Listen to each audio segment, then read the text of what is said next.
O que eu vejo muito nas escolas e me entristece absurdamente é ver um coordenador atendendo, a pessoa fala, vou cancelar, então tá bom, é motivo financeiro, e deixa o aluno embora. Isso é um absurdo. Nós não estamos lidando com números, nós estamos lidando com pessoas. A história que eu vou contar para vocês hoje é a história que eu chamo de reversão de cancelamento memorável. E eu chamo assim porque ela realmente ficou na memória e ficou no meu coração. E essa experiência que eu vivenciei me ajudou muito a ver o quanto nós temos o poder de inspirar e ajudar pessoas a mudarem uma realidade, a mudar alguma rota na vida delas. E às vezes, sem exageros, nós temos um poder muito grande de salvar pessoas. Escuta até o final. Há 8 anos atrás, eu atuava como coordenadora pedagógica em uma unidade de uma franquia de educação, uma das maiores aqui do Brasil. E foi uma das melhores experiências de emprego que eu já tive na minha vida, porque foi um divisor de águas, eu aprendi muito. Eu desenvolvi e amadureci muito a minha forma de trabalhar na área da educação e tive experiências memoráveis. E uma delas foi a experiência que eu tive com uma reversão de cancelamento que aconteceu da seguinte forma. Nós fazíamos as reversões num dia específico da semana para concentrar os atendimentos e mobilizar toda a escola nas reversões e nos resgates de alunos. E numa bela terça-feira de manhã, eu recebi a visita de uma aluna entre 22 e 25 anos.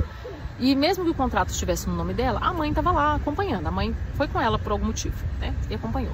Essa aluna começou a relatar o que estava acontecendo, o motivo que ela queria cancelar. E nós sabemos que o primeiro motivo nunca é o real motivo.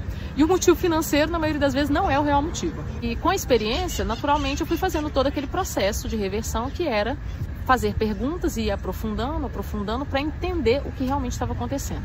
E o que eu identifiquei foi o seguinte: a aluna estava querendo cancelar o curso porque ela não estava emocionalmente bem e, como ela mesma disse, não estava com cabeça para continuar a estudar, porque ela estava numa fase em que estava tentando resgatar o seu casamento.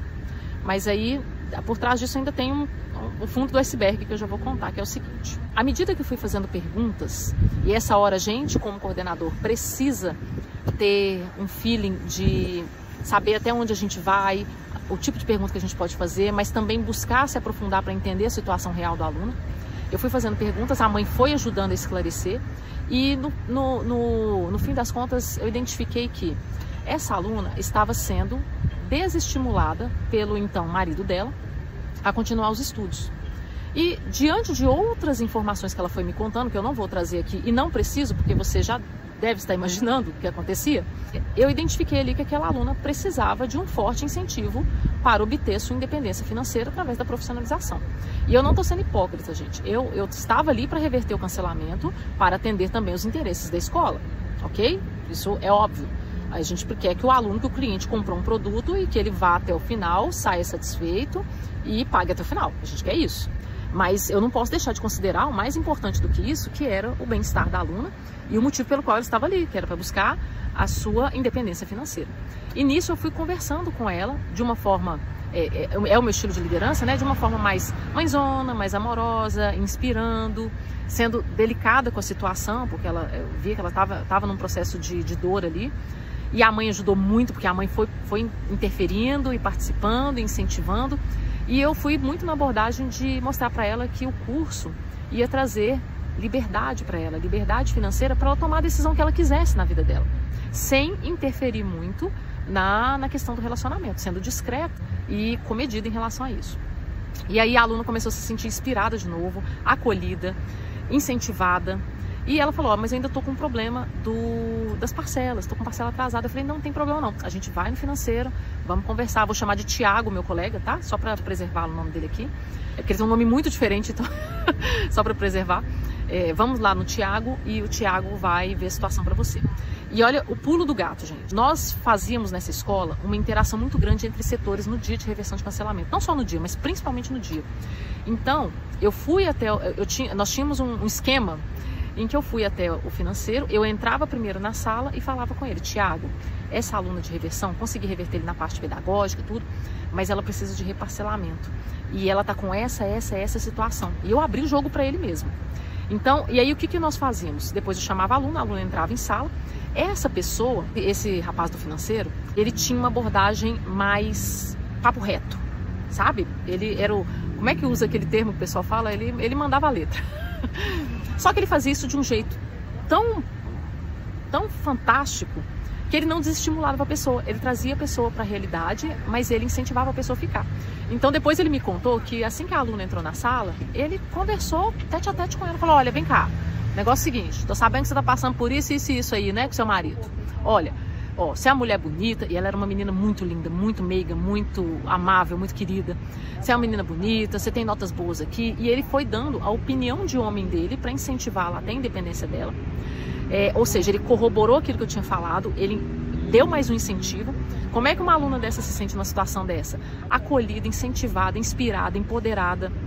O que essa aluna fez? Reparcelou e fez o curso até o final. Eu não sei depois como foi a história dessa menina, mas pode ter certeza, tudo aquilo que estava ao nosso alcance, nós fizemos dentro da instituição de ensino. E é isso que qualquer setor da instituição de ensino, incluindo o setor de pós-vendas, que é o setor pedagógico, precisa fazer. É esse tipo de mentalidade que o coordenador da sua escola, caso eu esteja falando com você, dono de escola, ou você, coordenador, precisa ter. O que eu vejo muito nas escolas e me entristece absurdamente é ver um coordenador atendendo, a pessoa fala: vou cancelar, então tá bom, é motivo financeiro, e deixa o aluno embora. Isso é um absurdo. Nós não estamos lidando com números, nós estamos lidando com pessoas. Então, se eu tenho um cliente que está com um problema dentro da minha instituição de ensino, é obrigação e dever meu entender qual que é o problema desse cliente e resolver o problema dele, seja qual for. E se esse cliente resolver sair, ele pode até sair, mas eu preciso ter certeza que eu fiz tudo que estava ao meu alcance para trazer aquele aluno de volta. E ali a gente usou um pouquinho de malícia e jeitinho para poder conversar, entrar um pouco na história desse aluno. Você não precisa trazer as dores da pessoa para sua vida, ou trazer tudo para você, ou ficar 3 horas ouvindo o aluno como psicólogo. Não é isso. Mas é ter uma escutativa com foco em entender o problema dessa pessoa e pensar na solução que vai atender as necessidades dessa pessoa. No momento em que a gente faz esse tipo de atendimento, é um atendimento corretivo, mas ele vai acontecer muitas vezes. E no momento que a gente tem esse tipo de postura e mentalidade, pode ter certeza que esse aluno fica, ele se sente especial, ele se sente pertencente, esse aluno dificilmente vai sair. E no momento que aquele aluno se formar, ele provavelmente vai um dia falar assim: poxa, aquela pessoa mudou minha vida. Nós não estamos aqui para obter reconhecimento desse aluno, mas se a gente conseguir marcar o coração desse aluno, marcar esse aluno, a experiência de vida dele, e ele falar: poxa, aquilo ali foi um ponto de virada na minha vida, eu precisava daquele momento, o nosso trabalho foi feito. E se a gente conseguir fazer isso com um aluno, a gente já mudou o mundo inteiro. Então fica a reflexão aí para você. E se você quer aprender ou quer fazer com que o seu coordenador aprenda a fazer reversões de cancelamentos memoráveis, comenta DUO aqui embaixo desse vídeo. Nós vamos mandar para você um link para que você tenha a oportunidade de conhecer o método DUO, um sistema híbrido de acompanhamento do seu coordenador, que vai fazer com que ele aprenda a reverter cancelamentos e, o mais importante de tudo, aprenda a prevenir esses cancelamentos antes que eles pensem em acontecer.